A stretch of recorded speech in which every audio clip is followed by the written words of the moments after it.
스테이블코인이 미국 채권 버블 해결 아이디어로 제시되고 있으며 테더와 USDC가 들고 있는 미채권의 양은 홍콩 다음인 16위까지로 올라갔고 한국금융위가 소속 공무원들에게 코인 투자 금지령을 풀겠다고 함과 동시에 가상자산 검사과와 별개로 국회에서 가상자산 소비자 보호 등을 위한 가상자산과 신설 통과를 발표하였습니다. 미국의 소매 판매 부진으로 연준 이사의 금리 인하 발언에 장기 채권이 들썩였고 미국 증시는 섹터별로 조사한 결과 기술주 이외에 전부 마이너스를 보여주었으며 영국 물가 상승률이 2% 목표치를 찍으며 인플레이션이 지나감을 확인함과 세계 주요 중앙은행들 60% 이상이 불확실성의 금 보유 확대를 언급하였습니다. 2024년 6월 20일 목요일 누워먹는 세계 경제 소식 5개 시작합니다. 공포 탐욕 지수 미국 증시는 41호 유지, 코인은 60으로 하락. 구리, 중국에만 저가, 세계는 급등 우려. 중국의 구리 재고가 33만 톤으로 20년 이후 최고치를 달성하였습니다. 중국 부동산 등 경기 불안과 구리값 급등 영향으로 쌓이고만 있는 것인데 문제는 중국 내의 구리 가격과 세계 구리 가격 기준이 디커플링되고 있다는 사실입니다. FT는 중국 시장 약세로 상하이로 인도되는 구리가 글로벌 벤치마크 가격보다 할인돼 거래되는 이례적인 현상이 발생되고 있다고 설명하였는데 세계 구리 재고는 중국과 달리 여전히 낮은 수준이며 현재 구리 가격은 저점을 다지고 다시 우상향 흐름을 보이고 있는데 업계는 하반기 구리 가격이 다시 급등할 수 있다고 우려하고 있다 전하였습니다. 이스라엘, 레바논 공격 승인 전원 고조.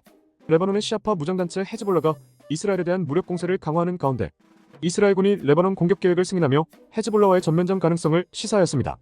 이스라엘군은 성명을 통해 북부 사령관인 오리 고르딘 소장과 작전 참모인 오데드 바시우크 소장이 전황평가 회의를 열고 레바논 공격을 위한 작전 계획을 승인했다고 밝혔고 이스라엘 외교장관은 전면전의 순간이 다가오고 있으며 헤즈볼라는 파괴되고 레바논은 심각한 타격을 입게 될 것이라고 직접 전면전을 예고하였습니다. 한편 가자지구 남단 라파에 대한 이스라엘의 공격은 거의 마무리되는 조짐으로 현지 주민들에 대한 인도적 지원이 늘고 휴전 협상이나 인질 석방 합의가 진행될 수 있다는 전망이 나오고 있다 전하였습니다. 3.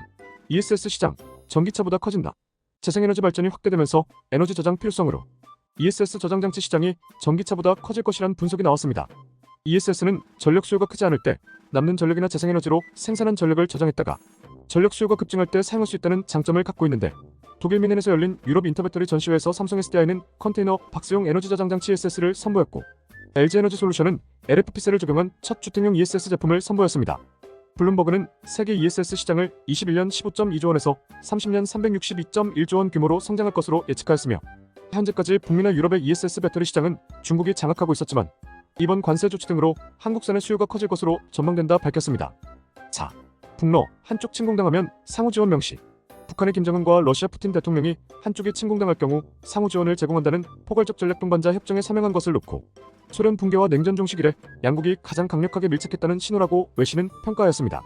양국이 체결한 조약 원문이 당장 공개되지 않은 상태라 상호 지원의 구체적인 의미는 아직 분명하진 않지만 수십 발의 탄도 미사일과 1만 1천 개 이상의 군수품 컨테이너를 제공한 대가로 얻은 북한의 가장 눈에 띄는 보상 중 하나라며 러시아는 한때 핵 프로그램과 관련해 북한의 유엔 차원의 제재를 가하는데 미국과 함께했지만 그 시대는 끝난 것 같다고 지적하였습니다. 5. 가상자산 이용자 보호법으로 알트코인들 급락.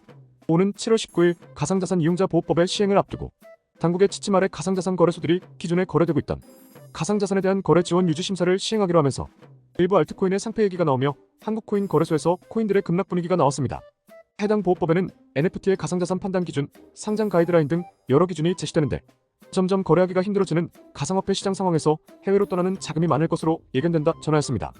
이런 하락기 때 비트코인만 들고 있던 분들은 차이를 못 느끼고 계시겠지만 강세장 때는 오히려 비트코인만 들고 있는 분들이 소외를 느낀다고 하니 공부가 많이 되신 분들은 좋은 알트코인을 담을 기회라는 말들도 참고하시면 좋을 것 같습니다. 오늘의 한 줄.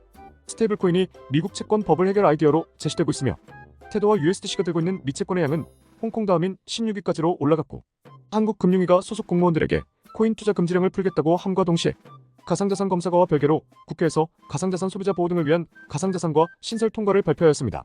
미국의 소매 판매 부진으로 연준 이사의 금리 인하 발언에 장기 채권이 들썩였고 미국 증시는 섹터별로 조사한 결과 기술주 이외에 전부 마이너스를 보여주었으며 영국 물가 상승률이 2% 목표치를 찍으며 인플레이션이 지나감을 확인함과 세계 주요 중앙은행들 60% 이상이 불확실성의 금 보유 확대를 언급하였습니다.